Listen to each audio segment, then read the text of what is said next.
Sound beautiful. You Got it. sound beautiful. All right. Andy, how are you doing today, man? I'm doing great, man. Thank you, Josh.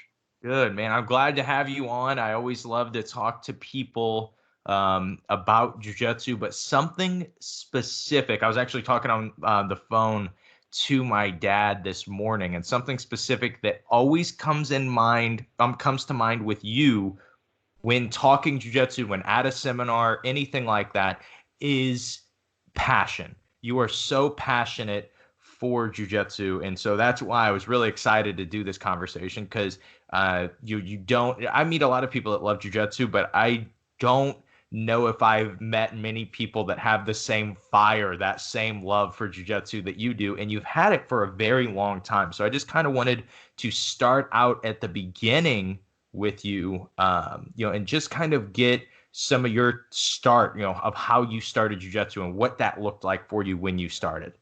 Absolutely, man. I kind of feel like the beginning of Titanic, the old lady saying it's been 70 years. It was a long time, man. It kind of all, it was in 1991, I believe.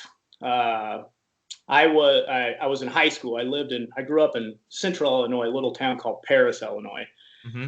And I had a summertime job for the water and sewer department for the city of Paris. And there was an older guy that is a family friend. We knew him real well, and he was an active martial artist, in himself. He was a nationally ranked Taekwondo guy, and I worked with him. His name was Alex Lawson. I kind of owe everything to him. And I remember, because we were high school, I was in high school. He was a little older, but what they would do, the employers would send you out in the country, tell you to go paint a bridge or something just to keep you out of sight. So we were done painting a bridge, and he started teaching me a drill from Jeet Kune Do, or it's actually the Filipino martial arts called Hubud. It's an energy drill. So I was always into sports, athletics, and whatnot, and I was just hooked. I was like, wow, this is awesome. So he invited me to start training with his crew, and they didn't have a place. They had a garage at one of his friends' places where they would go train. So I did that for about a year, just doing the striking stuff. So it was more for people who don't know the Jeet Kune Do. It's the original mixed martial art. I mean, that's they blend everything: the kicking, punching, trapping, the grappling, and they even do weapons. So Hmm. after about a year or so training, this would have been, I remember it was in the winter time. I can't remember if it was 92 or 93. I don't know the guy's real name, but his name, we called him Ziggy. He went to Chicago and did a Hickson Gracie seminar. So he came back because that's how it kind of worked. Like some of those senior guys would go out and train with other people, and then they would come back and share it with all of us. And on a side note of that as well, Alex was actually at that time a training partner with Jack McVicker. Okay. So that's where I had my connection getting into him later. But so Ziggy came back from this seminar, and I remember because it was cold outside, we weren't even able to go because we had space heaters where we had trained in this garage, but it's so cold we had to move it inside. So we went into his house, and I remember, and this was like a college age kid. So we moved his dining room table out, and it was an area rug.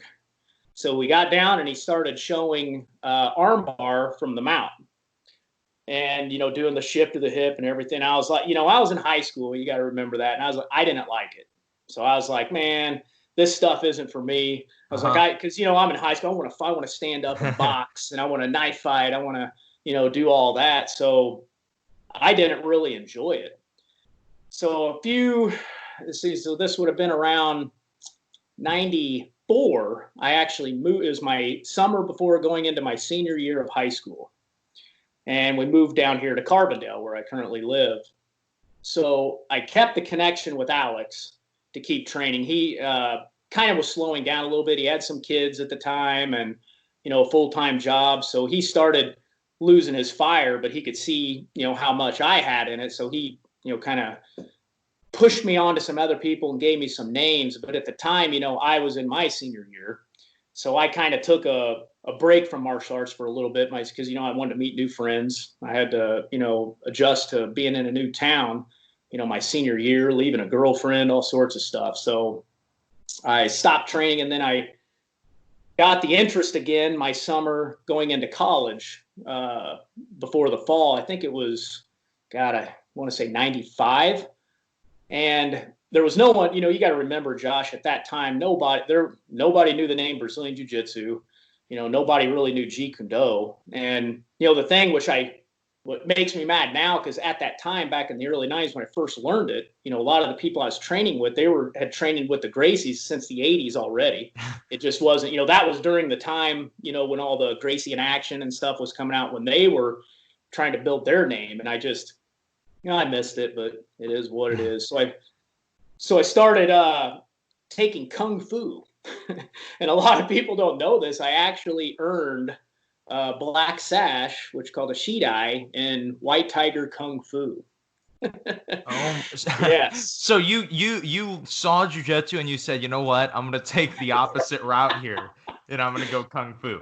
That's where it gets quite funny, because yes, I mean, I was just into the stand. I liked the movement and the being able just to do the stuff with your hands, and I just did. Jiu-jitsu had not struck me yet, so I was doing the Kung Fu real hard around that time. I think I was going every day because the instructor at the time, his name was Marty Davis, and he would actually invite me out because he saw the fire that I had of wanting to learn. So I got a lot of private sessions in with him, and I would go back because Alex Lawson, my first instructor, still wanted to train a little bit. So I'd go back and every now and again and show him some of that stuff. And he would always push me, like, dude, you got to do jiu-jitsu. And I even remember one day, because he had 3 little kids, he brought me into his house and he told the kids to go in the other room. He said, dude, I got to show you something. And he popped in the first UFC when Hoyce, just mopped through everyone. He's like, Andy, and I remember him looking at me, even pointing his finger. He said, you mark my word.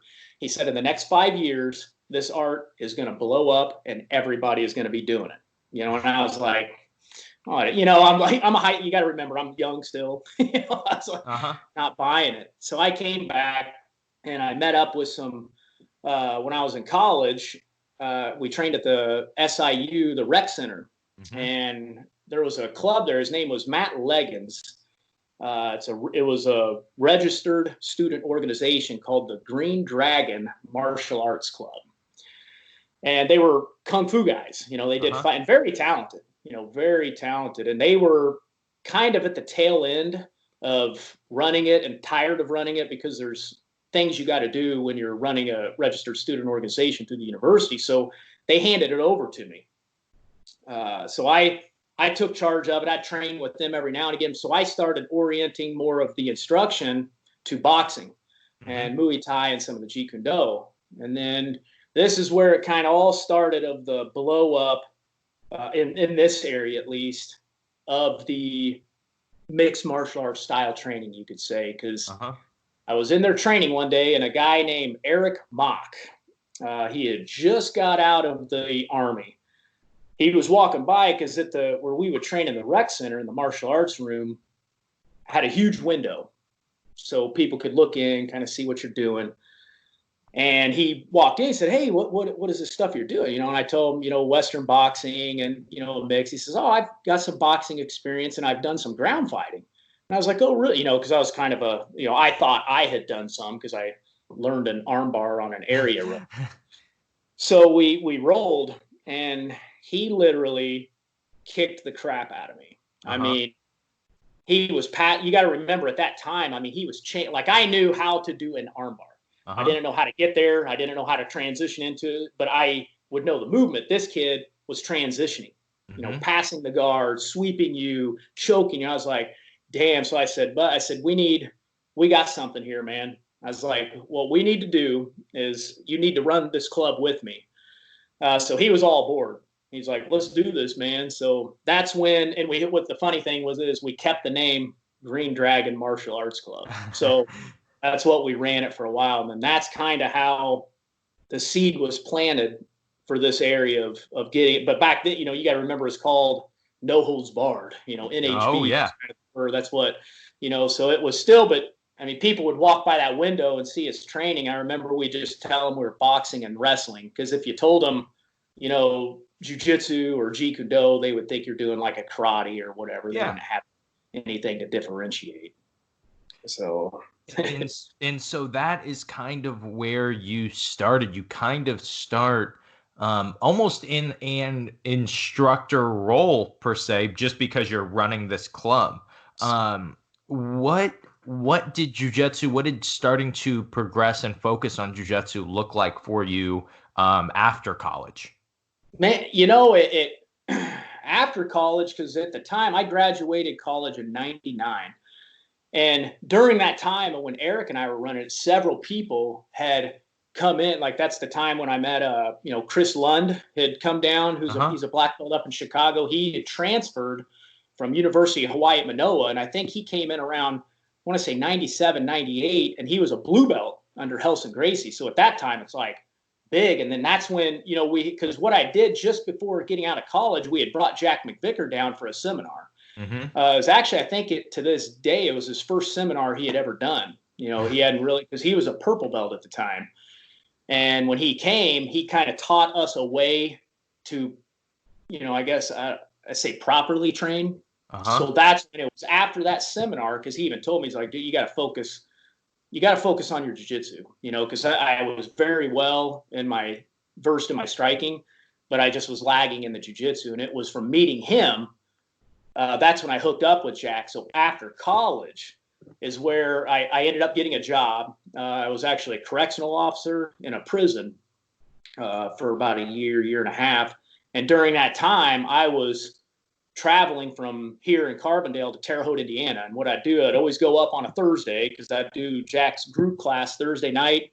And then I'd do a private session Friday morning before I drove home. That was like a weekly thing. So that's how, I didn't have any, here there was no instructor, at my door. I had to go, I had to travel, man. I mean, it just wasn't around. And I knew there was something here, like this stuff's special. And there is something beautiful about that. Like obviously it's great now that my students can train probably within 45 minutes from their house. They could train at 6, 7 different gyms that are all probably all have black belt coaches too. And I think that that's a really interesting thing that it wasn't like that anymore. It wasn't like that or it wasn't like that back then. It was, if you were near a gym, that you were super lucky, but most people were seeking out. I remember even in 2008, Kyle had people that would drive like 2 hours to the hit squad to train jujitsu, and they would train one class and then drive home. Oh, yeah. And and you don't, and I think we all do it. All of us coaches now all love to explain how spoiled our students are now, because they have real mats to train on, that are made for jujitsu. And you hit it on the head, man, because that's like I say, it was in a garage with a dang space heater, where I started. My first ground lesson was on an area rug. And that's why, all the students always laugh at me now at the end of, because Mike, you've been to my academy several times. It's smaller, but it's clean. And to me, it's very special. It's maybe about 1,000 square feet of mat space, but they always laugh at me because they're always, hey, do you need help cleaning? And I was like, no, because that's my time at the end of each night. I love vacuuming my school. I love mopping the mats. I take pride in that because, they don't see where I came from, where, to go to a seminar, I would have to drive, 6 hours to Chicago or I'd have to have, try to con Jack into coming down. And, now these guys, they've had, Bernardo Faria here, Lucas Leche. I mean, it's like, they don't know what they're getting. But man, that's really interesting. So like, as you know, I just moved my academy maybe 3 or 4 months ago, probably 3 months ago. And we just opened up our new space, and it is much bigger. It's much nicer. But it was like 3 days ago. I went back to the old gym for the first time because there were a few things I needed to pick up. And I walked in and it was empty. And literally I almost cried. And I'm like, I can't, no, don't do that. Toughen up. It's good. It's good that we're moving to a newer location. But man, we'll never be able to go back to that 600 square feet of mats, one bathroom, a closet where everyone would change, and we would have 30 people on 600 square feet. and we'll never be able to go back to that. You know what I mean? And it was it's really, even just talking about it now, it's just this really weird thing of like, that's where my gym started. Actually, I started running a gym and teaching out of my garage. And that was a lot to leave. And then when we moved to our first location, that was a lot to leave. And it's just weird how you get connected to these places. They become so special to you.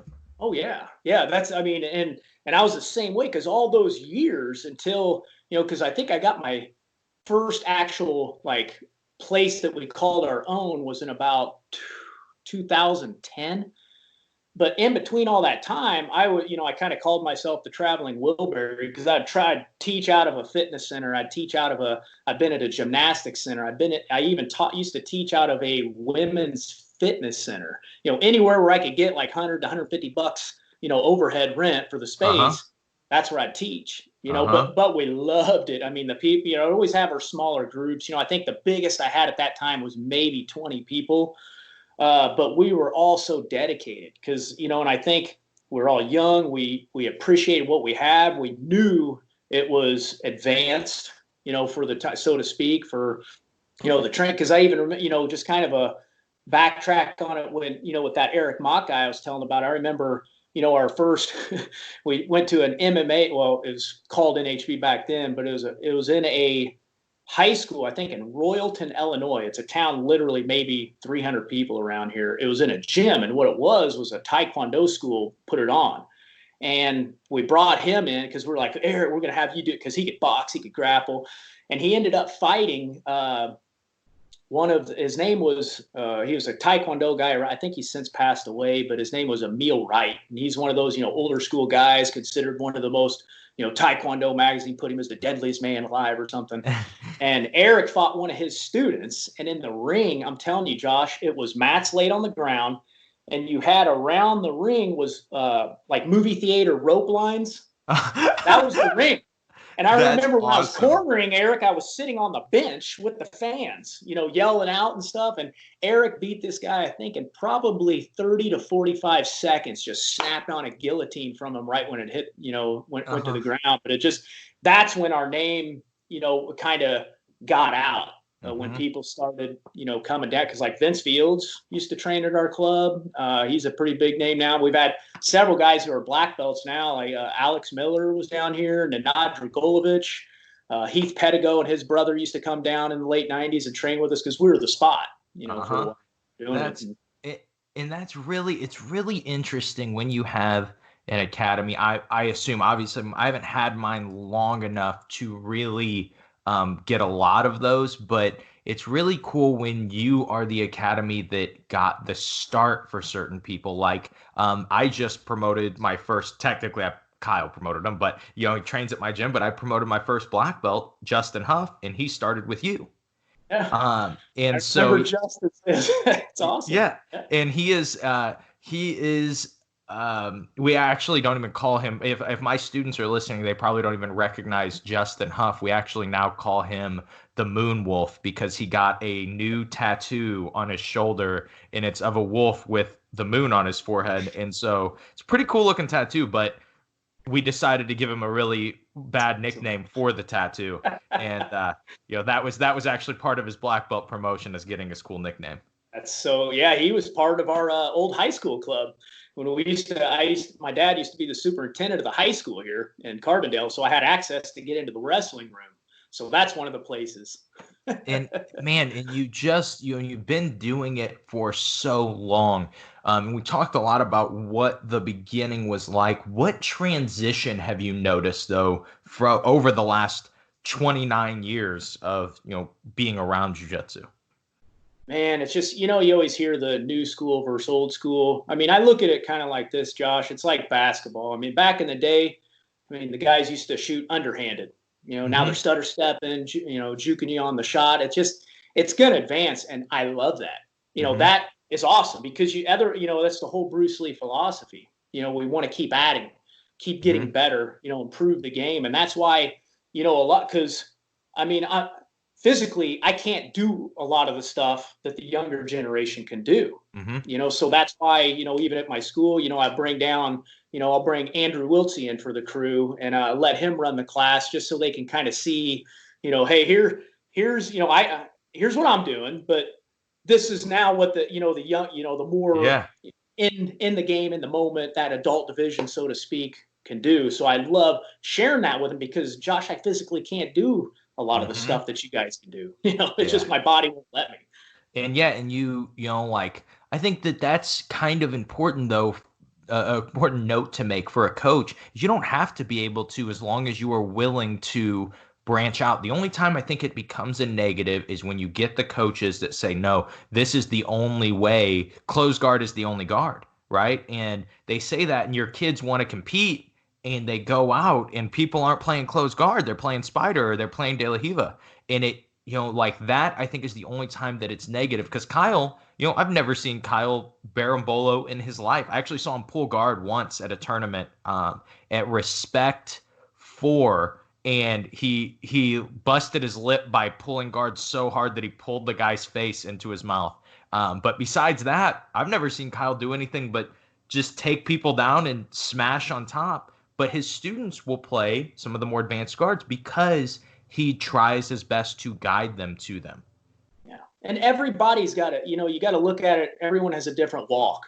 Everybody, you throw a basketball to someone, they're going to catch everything a little different. I mean, that's the thing. And that's what I always tell my guys. Like, I'll sometimes show them, a guard pass or a sweep or something that I particularly don't use, but I'm still going to show it because somebody else, that might be their butter. That might be their go-to. So I'll do it. So I think what you're saying on the other aspect of it is some, coaches only show a closed guard of this. I think what that is, Josh, is protecting what they got. They're like, it's like, again, I'm not talking about anyone particular. I'm just saying, but I think my analogy is of it. They want to protect what they've learned, and they think that that's the way, and they don't want to lose that. Yes. And I think that's what happens. But I've never been that way because, fortunately, and I think that's why it's a good thing that I started with Jeet Kune Do because that was the mentality. Absorb what is useful, reject what is useless, and add what is essentially your own.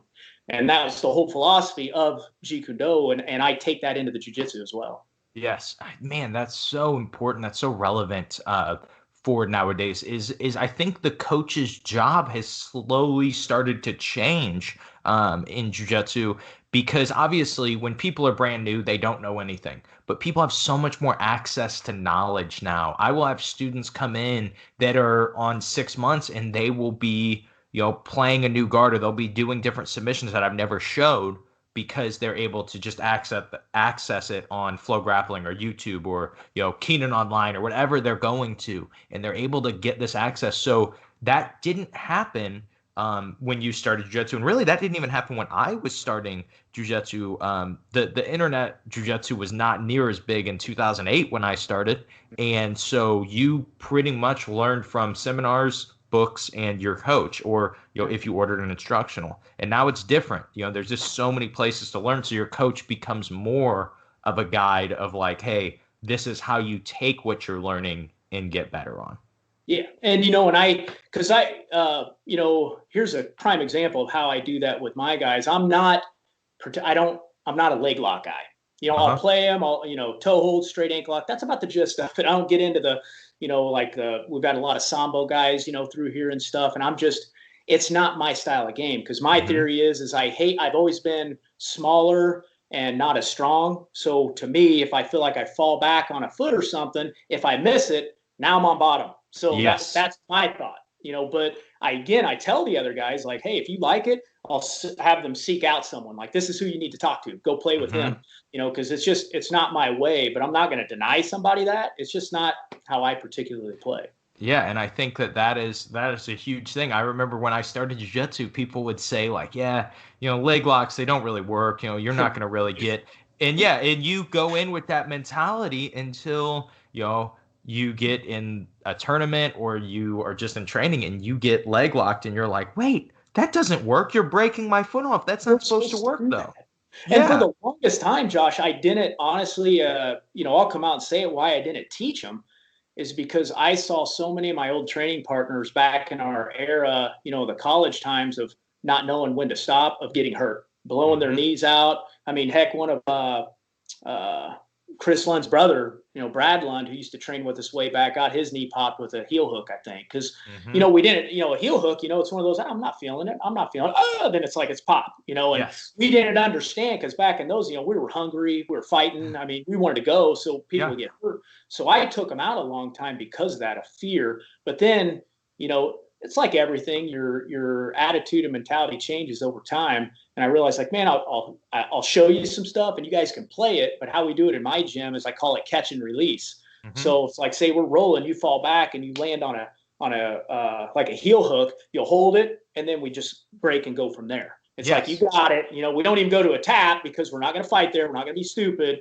But it's like, you'll eye me and let me know, like, hey, man, I can snap this. And then we're like, okay, cool. Then we start rolling again. So we'll do that just so we can put it into play but not get hurt. And that's important, too, is to have people actually get put in these leg locks, because it's really – and I've even seen bad injuries from straight ankle locks because people – not from the person doing the ankle lock. The person getting the ankle locks will roll, and their knee is totally locked out, so they can't – their whole body moves, but their knee, ankle, and foot don't. And so that causes injuries that, were really, really preventable if the person being attacked had any knowledge of the position. Absolutely. And we even do the same thing. It's with takedowns. I suck at takedowns. but we still train them every class. We're either grip fighting, we're pummeling drills, whatever, just because you got to know it. If you're going to be well-rounded, you better know it all. And especially the guys who are going to compete, I tell them, hey, you don't get a start on the ground with a tap bump. You start standing up. And, so it's like, you got to learn it. Dude, and that's the same with ankle locks. That is really important. Okay, so just to kind of give a different note of the, to our conversation, my coach, our mutual friend, Kyle Watson, you guys have known each other for, how long have you guys known each other? Jesus. We got our blue belts and purple belts at the same time with each other with Megaton and Jack. And I think I met Kyle, I want to say 99 or 2000. Yeah, maybe around then. I can't remember exactly, but it was long. So you've known Kyle for a very long time. So I just asked Kyle, what would be something I should bring up with you? And he basically said, he said, maybe you shouldn't push too much fun or anything like that to him, because you just went through a loss. Your wiener dog Muffin passed away, and that dog was like family to you, is what Kyle told me. Yeah, I love Kyle. I'm not even going to get into the story of it or anything. It was, just let me put it to you this way, Josh. Kyle and I have had many years of good times, and that was a good night. That's all I'm going to say. Yeah, and so he told me he wouldn't tell me anything about it. He just said, say this, and he told me that I wasn't. He goes, most likely he won't elaborate on it. And no. It's a good story though. Okay. And so I'll have to get that from Kyle. And he started it, so I'll leave it at that. Any good story that I have with Kyle, he always started it. Kyle he's one of the best guys I've ever come across, man. And like I say, I always looked up to him because Kyle's always had the edge on me. Like I say, we came up together, blues and purple belts, and trained throughout the years. And I always looked up to him because he kind of, I took the path of more the instructing and getting a program going, where he went the competition route. Yeah. And I always looked up to that because he just, he put himself out there. He would always do very well. And, I just mad respect for Kyle. I'm just so glad, it's funny how now we're back on the same team. It's cool. Yeah. It's really cool. Man, the tag team thing, I actually just released my podcast with Jared. The tag team group that we have is a really fun group, man. They're just, if you just look around at the team that we have just in the Midwest, they're awesome. I really Yeah, I really do. I really do enjoy our team, and that was actually, Kyle had that option of um, staying on his own, not doing anything, and that was kind of, my dad and I were with his, at the time his only black belts, and he had talked about, yeah, maybe we might go under someone to kind of get that team thing, but we might. And then he mentioned to us one day, hey, Jared was wanting us to come under tag team. And there wasn't even a thought. It was like, oh, yeah, yeah, yeah. Well, let's do that. Like everyone else, we were like, I don't know. I kind of like being our own thing. And then with Jared, it was just that, like, oh, no, that's a perfect fit for us. That's a perfect fit for our team and our mentality. And it's some, I think, there's people who are born leaders and some can develop it later on, but he's one of those, I think, just born with it. I first met Jared, we were actually, I think, 2011, 12, when I did the Pan Am. It was my first black belt tournament, the Pan Ams. And I remember, we're all I'm snooping through the brackets, and I saw Jared Weiner I was like, oh, shit. Because, I followed Jared he's old school, Yeah. was competing back in the day, up in tournaments all through the 2000s. And I was like, oh, my God. And I was like, don't give me him first round. And I did it, luckily. But we actually talked in the bullpen because he's a police officer and so am I. So we kind of hit it off a little bit. And then we met again in Texas and did a seminar together with Kyle and everybody. And then, where we are now, it's just a perfect fit. He's what I and our team needed. Yes, so. Man, for sure. And so I wanted to kind of get your thoughts on this. So your wife recently started training. I don't know how recently, but she has been training. I just know this from, being at seminars, and she's been training. What kind of happened with that? What got her into training? She actually did a long time ago, but she got into a car accident and it messed up her back. So she was out for a long time and couldn't really get back to going into it. So she's able now. She's kind of feeling better. And she got, kind of like all of us, we go in and out of wanting to work out and stuff. So she wanted to start hitting it up again. And sure, she did it. And, she started, and then she kind of set some goals for herself to compete. I kind of pushed her a little bit because, she's kind of bulldog. She's strong, she's good. And sure enough, she went out. She got a gold medal at an IBJJF tournament. She got a couple golds at some Fujis, and she did awesome. So it's cool having her in the house because, I can try and move. She doesn't get all mad about it or something. So it's awesome.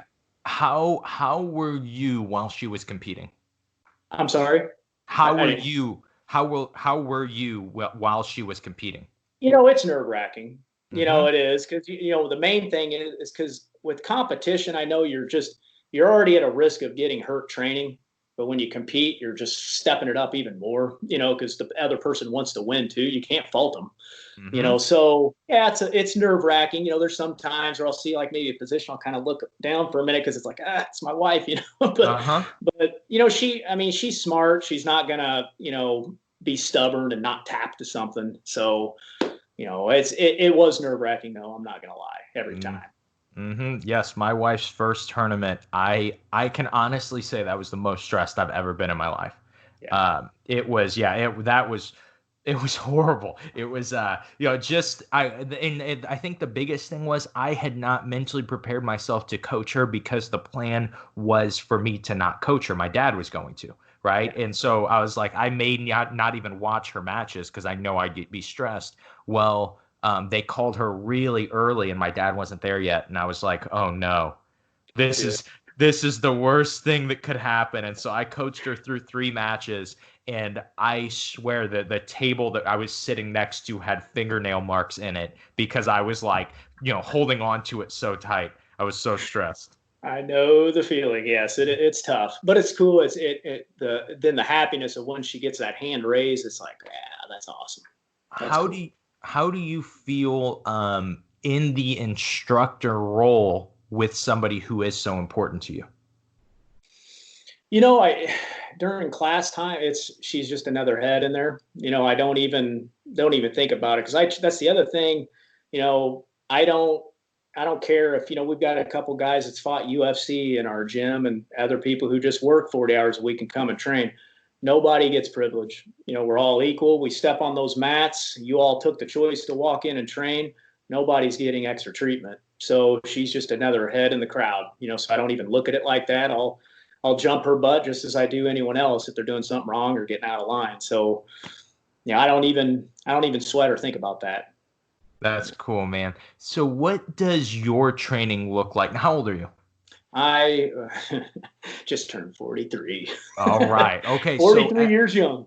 at 43 and having trained a lot in in 43 years, it's not like at 18 you sat on the couch and then you got up at 43. You have probably put a lot of miles on your body. What does training jiu-jitsu look like for you now?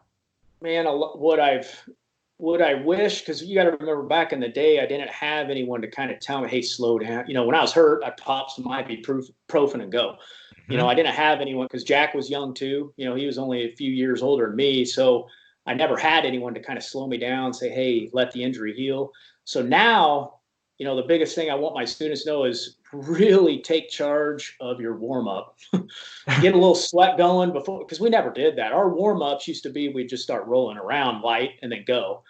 But I used to laugh at one of my training partners who's now a black belt in Chicago, Nenad Dragolovich. Before he would train, this was even back in college, mind you, he'd run around the mats to get a sweat going and then start training. And to this day, he's not hurt. So there was something to that, and that's how my training is now. Is I'm trying more because I've got pretty bad back issues, as anyone who's been doing it this long, you're going to. So, and also the big is I pick and choose who I train with, because, I go, I'm going to go with everyone, but I kind of pick, I know who I can really go and push the pace with and not get hurt because they know me so well. They've been training with me. So that's the main thing is the warm-ups and just watching who you train with at this time.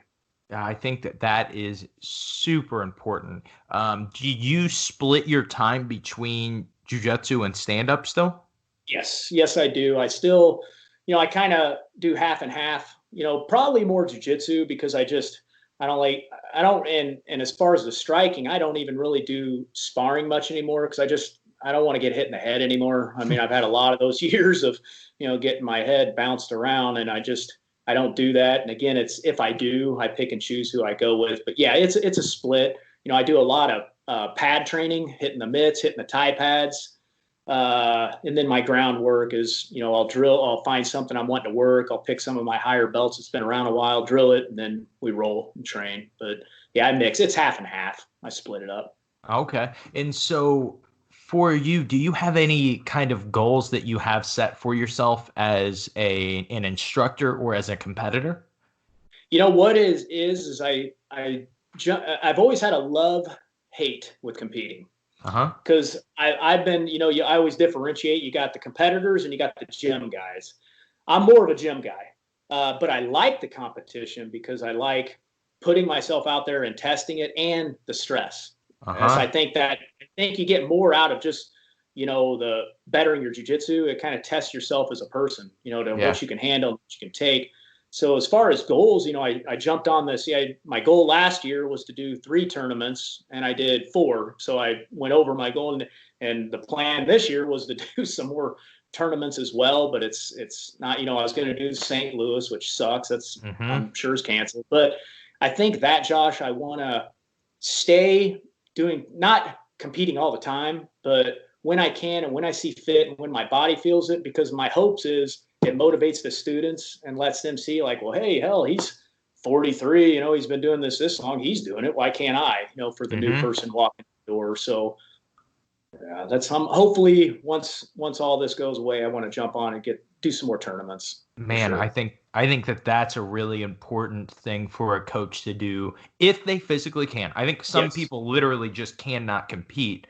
They're so beat up, and yeah, some people even struggle to be able to train. Some coaches, but I think if you can compete, I think that you don't have to, but I think it kind of is a little bit hypocritical to push your students to do something if you are, because a lot of times it's fear that keeps, coaches Yeah. and a lot of people from competing because you're like, man, I don't want to lose in front of my students. I don't want to, I don't want them to think that like I don't have all the answers. But the truth is, we don't have all the answers, No. and And yeah. that's exactly, I wanted my gym to be kind of all encompassing. I want the person who works 40 hours a week to come in and enjoy themselves. I want the people who are the UFC caliber styles to come in and be able to get something out of it, and, all in between. And that's kind of, and I'm the same way. If how can I push somebody to compete if I'm not kind of getting out there myself? That is so true, man. I think as a coach, I think it speaks more to my students to go to a tournament, get leg locked, and then be in Monday drilling how to defend and beat that leg lock, working through how to beat that leg lock, than not competing and trying to convince them like, yeah, I wouldn't lose. I wouldn't, I'd be able to beat these guys. I think that is so much more important. I think that shows so much more of like a martial arts mentality and just a, progress, like ability to progress. And yeah. It's like the Bruce Lee saying, you find the cause of your own ignorance when you compete. That is so that's exactly true, man. what it is. That is very true. Okay, so I gave Kyle the chance to say something to you, right? To have the statement about your wiener dog, which I would love to hear more about. But I gave Kyle the ability to ask you that. Do you have any embarrassing Kyle Watson stories to tell us? Anything that anything that we would like to hear? The one that's kind of, I'm going to keep it somewhat PG, is this is several years ago. Our good buddy Mark Redding. We were down there in Texas, and this was during the time, I don't know, when Tosh O was doing these like things where you take a spoonful of cinnamon or whatever, and then these students. So Kyle, he's always he's into that stuff. So we got him to do, I can't remember how, he drank like a bunch of 7-Up or Sprite and then had to eat like 3 bananas. Oh my gosh. It was I think it was something like that. And it was just hilarious. I mean, just seeing him the whole, because, Kyle, when he's doing it, he's trying to keep like his, his face and whatnot. And then after about, 5-6 minutes of that sitting in his stomach is just, he never puked.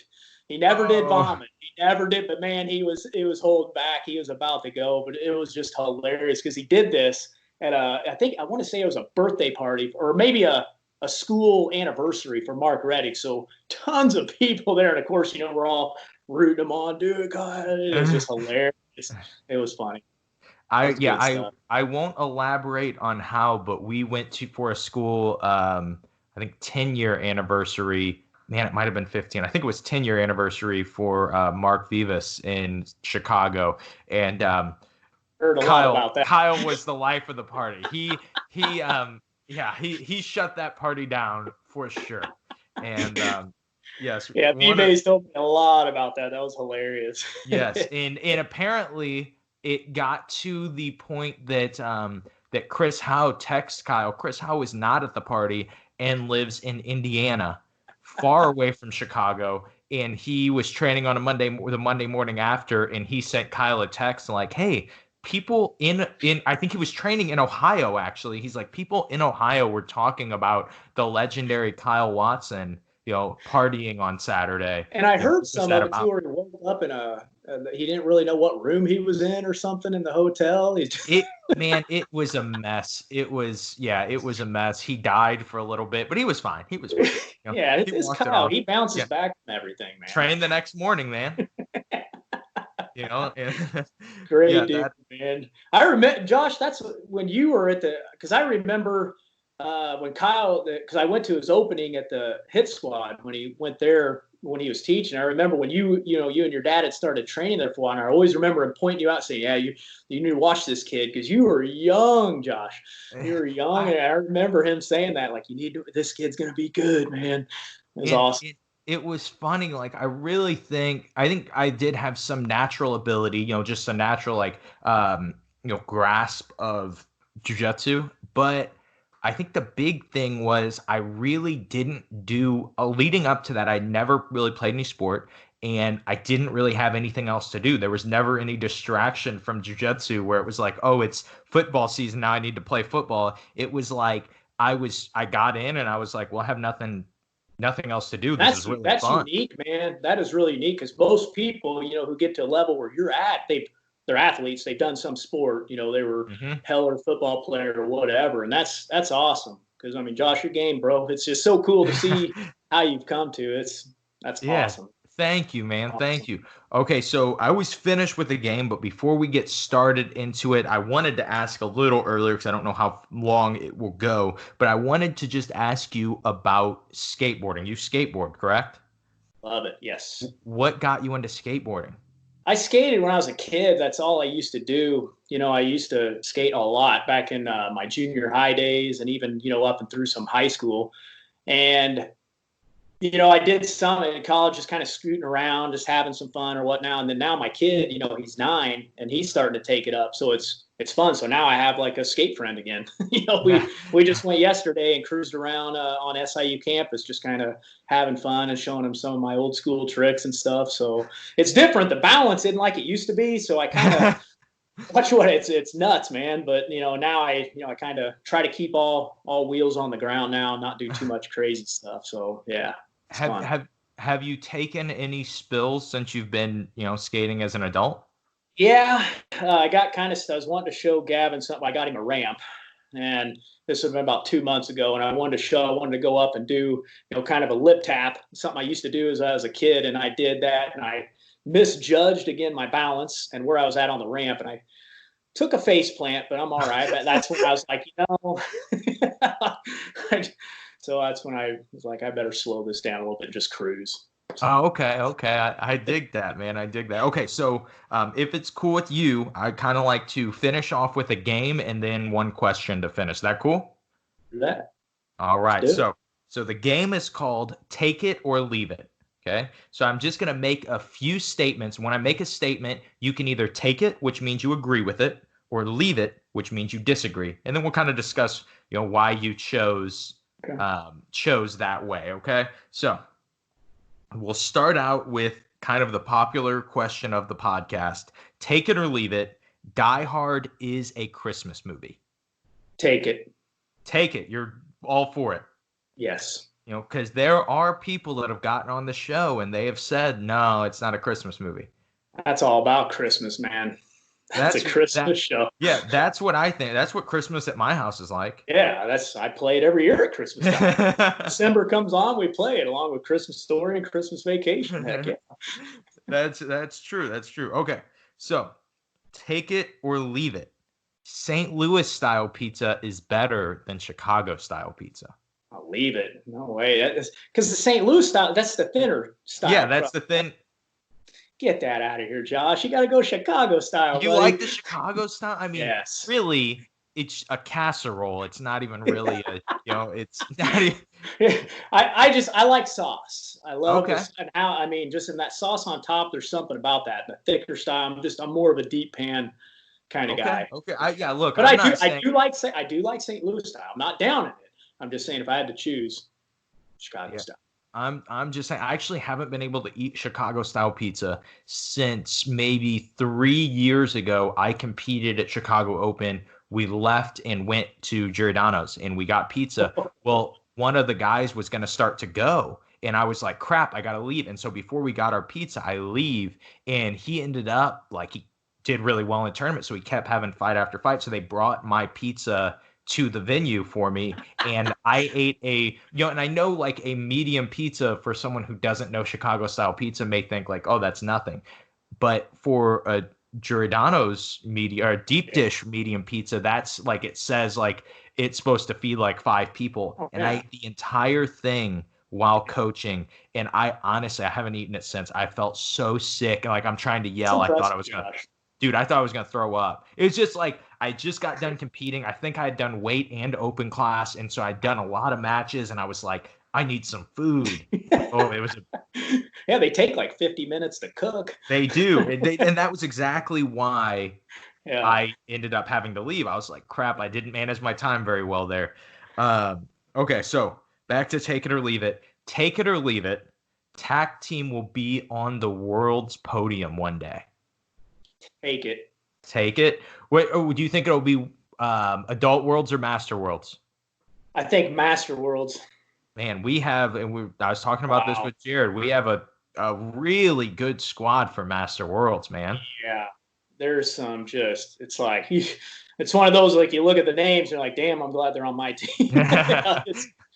Yeah, I think Master Worlds for sure. That is Absolutely. that is true. Okay, so one more, take it or leave it. Take it or leave it. Andrew Sabens is a better skater than Jared Weiner. I'll leave it. No way. Leave it? Have you ever skated with Jared him? was like, no, I've heard Jared, he was like semi-pro or something. I That's heard he was, yeah. I heard he was legit. I haven't skated with him. I, hope one of these days we will. We'll go cruise it, but I heard he's pretty legit, man. Yeah, Definitely. I think a great TV show would be you guys teaching me to skate. Because I it would really show how impressive my jujitsu is when you guys realize how bad at getting things that I am.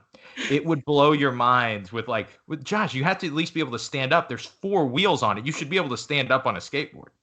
Like It takes time. It definitely does. It definitely it does. it does. It does. All right. So, last question. This is always what we finish with. So, it's a scenario. I am at an Andy Sabens seminar. I am a blue belt, brand new blue belt. I raise my hand during question and answer, and I say, Andy, how do I suck less at jujitsu? It's continuous consistency. That's all it is, man. It's just you can't give up, because everybody, I mean, in the heat of how things are now, people want things now. I want it now. I want to be good now. I want to be the best. And it's you just got to put in the consistency of training and get in there even when you're, a little hurt. I mean, you're going to get, bruises and whatnot training period, but you just have to keep at it. You can't quit, and just keep going and keep that consistency going. And it's going to come. I mean, it's Yeah. going to come. There's nothing fast about jiu-jitsu. You're going to have your anomalies, guys that are, get good right away. But for the most of us, it takes some time and the consistency, and that's it. That's your secrets. Man, I think that's such an important secret to remind yourself all the time. Yeah. When you're, I see it all the time when the 32-year-old guy is super discouraged because he's been training 2 years and the kid that's been training 6 months can beat him. And you can just see it on their face. It's like, man, this shouldn't happen. I'm not cut out for this, but it's like Chris Howder says, it's not who's the best, it's who's left. Left. That's one of the quotes I have written on one of my notebooks, man. That's Yeah. it's so important. It's so true, because I can honestly, easily off the top of my head, I can name 10 people that started when I was a white belt that had way more potential than I did, and they quit. Yeah. And you get to that and you're like, man, why weren't they just consistent? Why, if they were, they would be so far in jiu-jitsu, And I always joke with people at my school. I always say we need to replace my door with a revolving door in the front of my school, because that's how it is. I mean, more people leave than are coming in. That happens a lot. It's unfortunate. It is. Well, and especially where you're at, like, I don't think we actually said, but SIUC is a college, it's a university, and there is a lot of your students probably come from the university, and just like at Kyle's, where he gets a lot of people from SLU and Wash U, and probably a lot of gyms do this because it attracts young college age kids. Then you lose them after 2 to 4 years. Yeah. Oh, that. It happens all the time. That's why I always give Kyle crap, because I gave Colin Parr and Dan Essenpriest. It's like, here you go. They were here, and it's like, they go over to Kyle. I usually get people, the college kids, to a blue, maybe a purple belt level, and then, hey, Andy, I'm moving back home. It's like, yep. But that's how it goes. But it's fun. I enjoy the time that I get with these people, and it's cool seeing where they go when they leave. That's what I think makes me enjoy it the most, is seeing what they become. That's cool. Man. And knowing I had a little piece of that. Yeah, and that's so, it's so important. Like I said, the reference of Justin, my first black belt, is he came to you and he started training with you, and that is where he got this start. And it's so cool. Obviously, it always sucks when people leave and you're like, man, this, I really like this guy. Maybe not. Maybe you don't always say that. Maybe sometimes you're like, I hate that guy. Thank God he's gone. Now he's Andy's problem. But usually it's a really, it's really frustrating. It really sucks when you lose certain students. And to see one of your friends, or even when sometimes it's like somebody who you used to compete against, that they go to or something like that. And it's just really fun to get to see that in like how that relation of jujitsu kind of, how it grows. And like my blue belts, my white belts will deal with that one day, that like, man, I competed against this guy when I was a blue belt, and now my student just, moved away and they're training at their gym. I think it's just a really interesting, it's an interesting thing. Like, like we think of white and blue belts like they're little children, and, as they get up to brown and black belt, then it's like, man, they know so many more people and they're so much more mature in this. It's really interesting. It is. It's really cool to see and just see the growth. Because, like I say, I've had so many people that, even back when we were, training from the SIU days all through the years, who've let become black belts, and it's just awesome. It's like, wow, they stuck with it and they did it, and they're really good. I mean, it's like, wow. Some of them are like Nanad. He's been a Pan Am champion before. And he started with me here at SIU. And it's cool. It's totally cool. That is cool, man. All right. So before we finish, is there anything that you want to say to finish? Anything like that? I just, appreciate you having me on, Josh. It's really cool because, like I say, a lot of guys, I don't think, from my students and just they don't know the story of what I came from, and how we got to where we are today. So I appreciate you taking the time to let me come on and do the show for sure, man. Man, I really enjoy talking to you about jiu-jitsu, man, or just talking to you in general. So I was happy to have you on. Thanks a lot, bro. All right, man. You have a great rest of your day. You got it, man. You too. Thanks, Josh.